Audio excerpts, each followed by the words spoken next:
On April 3, 1973, Motorola employee Martin Cooper made a very consequential phone call. Dialing up AT&T's Joel Engel from Midtown Manhattan, Cooper informed Engel that Motorola had beaten AT&T to the punch on a new project they'd both been trying to develop, the world's very first cell phone. Cooper's call came not from an office building, but, for the first time ever, from the street. Cooper stood on the bustling sidewalk and spoke the first words ever uttered into a cell phone. "Joel, this is Marty. I'm calling you from a cell phone, a real, handheld, portable cell phone."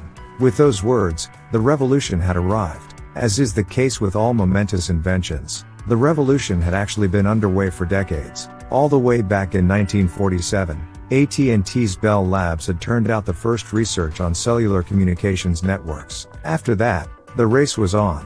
While the far larger AT&T led the race throughout the 1950s and 1960s, the relative upstarts at Motorola began to close the gap.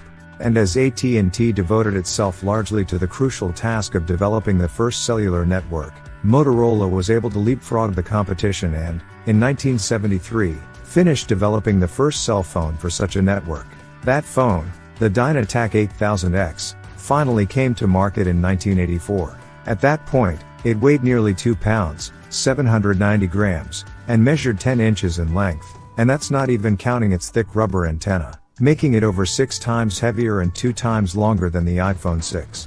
Beyond that, the Dynatac had a rudimentary red LED display for numbers, 60 minutes of battery life, followed by a 10-hour charge time, and retailed for $3,995, which would equate to a little over $9,000 today.